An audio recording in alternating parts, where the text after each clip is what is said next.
Always remember, your focus determines your reality. Stay close to me, and you'll be safe.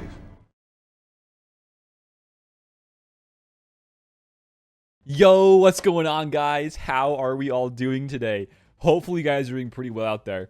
Today's video, I want to talk about some of the biggest mistakes you guys have made or you are making right now playing Galaxy of Heroes. And I came up with a few of these, I would say around 5 or 6 that I want to share with you today. And I've just been seeing a lot of people doing some of these type of videos recently, especially with people that are newer to the game, and just kind of giving some of my own input on the subject at hand. So we got, I think, 6 different things that we might be making mistakes on, or we have.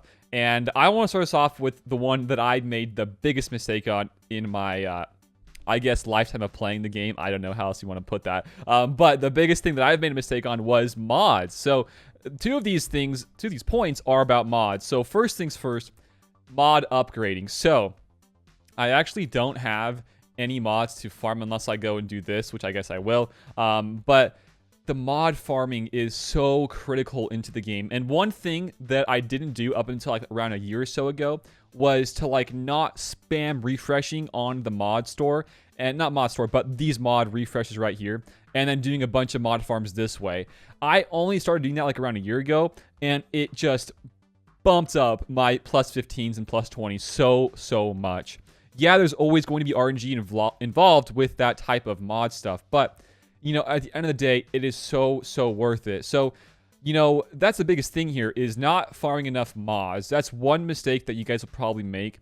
And that's probably dependent on, you know, your crystal income, you know, from fleet and arena, if you can even handle that amount. But even then, you should always allocate some of your crystals every single day to get more refreshes of mods, because mods are one of the biggest things in the game. So that's one big part of some mistakes you might make in the game. But the next thing I want to go into is when you're upgrading them, what you should be looking at, what you should be farming. So we should like a few of them, right? Nothing too crazy. So this is actually a pretty good mod if it hits speed. So this is a purple. Purple is you want to go to 3 because that unlocks the last slot of secondary stats. If it were to be, let's say, a gray, then you want to go to around 9 or 12, depending on if you want those secondary stats. And then if it is blue, you want to go to 6. If it's green, you want to go to, or if it's blue, you want to go to 9. If it's green, you want to go to 6. So right here, we got a gray. So for grays, I usually do 9 just to see what the stats are. So this is a health set, right? I want to be farming ones right now that have health percent and some speed. Maybe some offense percent. Okay, whatever. So it does have offense percent. And now I see that. I want to go to 12. Let's see what we get.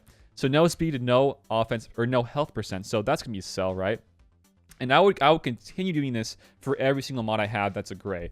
I gotta really be picky these days with my mods. I guess for people that are earlier in the games, you can go and don't have to worry about how picky you are. You want to just get mods, you know. That's the whole thing about earlier game players. You want to get mods on in your roster, right? But for me, I gotta be a bit more picky. So this is gonna be a sell for me.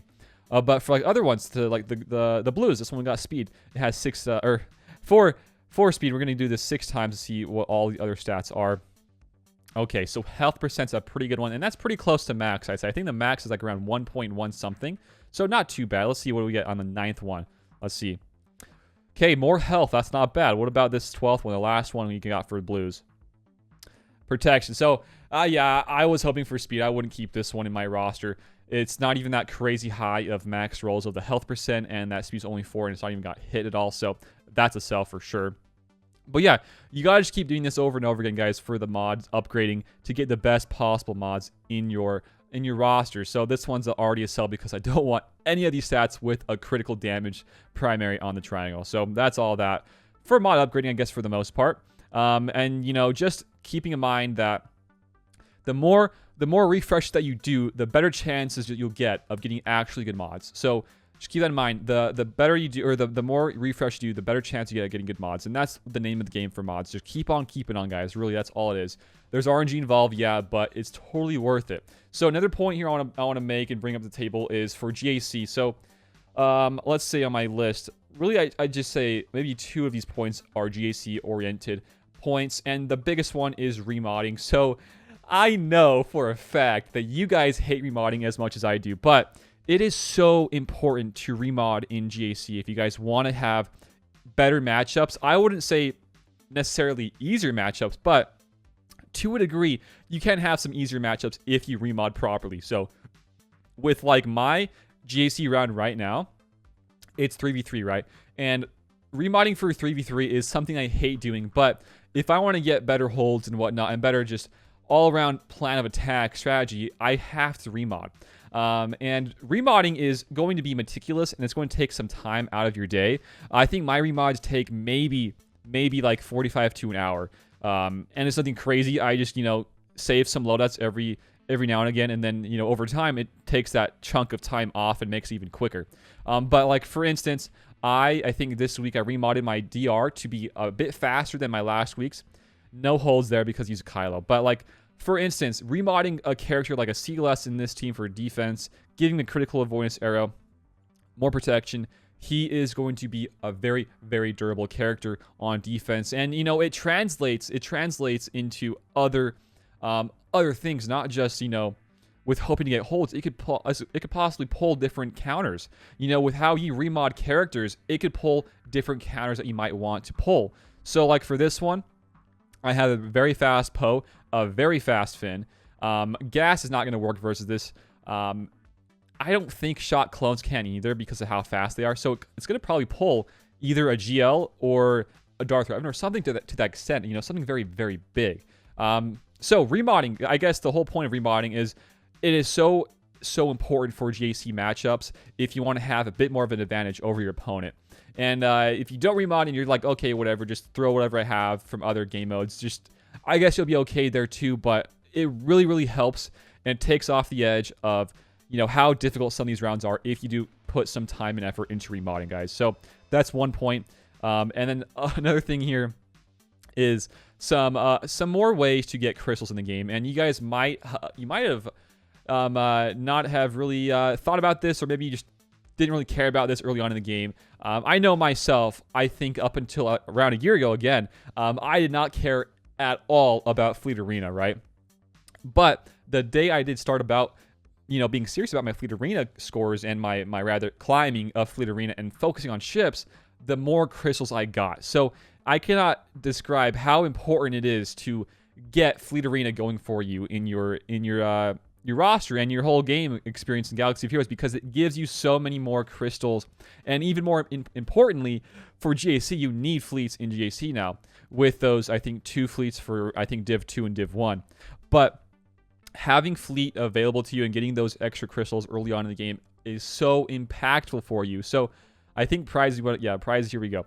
You can get 400 in rank 1, and in rank 2 and 3, you get around 350, 375. Everywhere else, like in the top 10, you get 200. Top 5, you get 300. So it is very, very important to do this. And it's kind of funny I'm telling you guys about this. I actually am not in my shard anymore because they don't like me for some odd reason. I know a couple of them don't like me because they think I sniped them. And I have sniped them back. But as of right now, I still don't know. My shard's iffy. But get into a shard yourself. The main point here is get into a shard yourself that is not like mine and they don't hate you. Get into a nice, friendly shard that will accept you, and you can play around their payouts just like you can for Squad Arena. But Fleet Arena is one that you might just forget about and you don't really think about too much, and that might be a mistake in the long term of your game. But those extra crystals every day, guys, can go back into farming characters for your Cantina, your hard nodes, or better yet, go do some mod farms like we just mentioned. Those are very, very huge points to do in the game.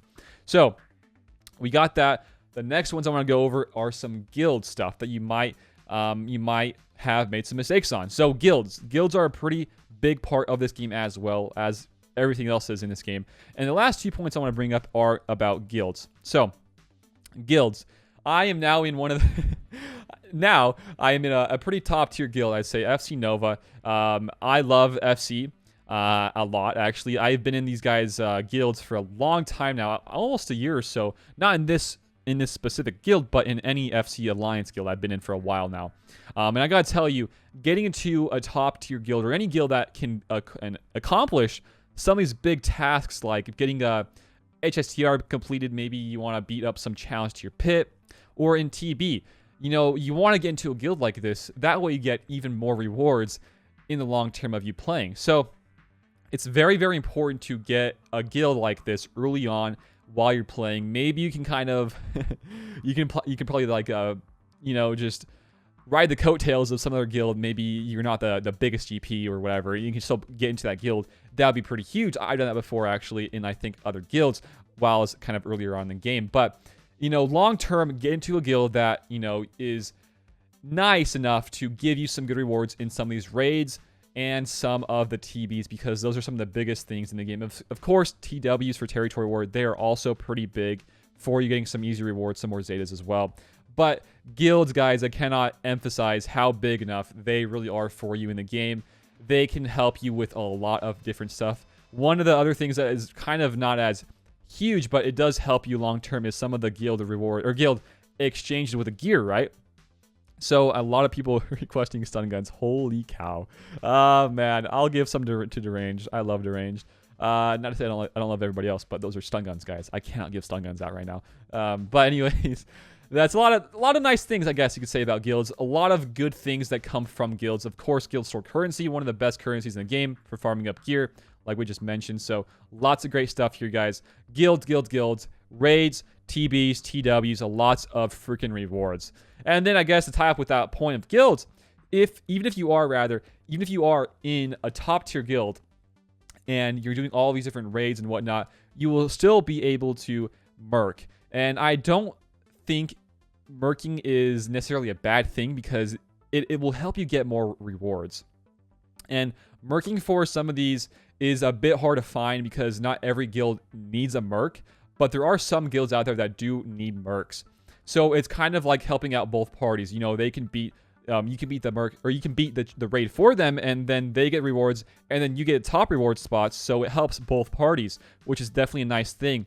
But I'm not sure people still do mercs nowadays. I do them from time to time. You know, not like every single time there's a merc raid, I do it. It's more of like a kind of like an off and on type of thing, rather. So mercs are very, very huge. I think now people do actually do the challenge to your pit merc raids, as well as some, of course, Sith raids as well. So pretty much the whole point of the merc raids is to just get more rewards, getting some better gear. The biggest merc raid you can do right now is still the HSTR, because the HSTR gives you the best possible rewards. It gives you a lot more gear 12 plus pieces. It gives you a lot, just more of everything, honestly.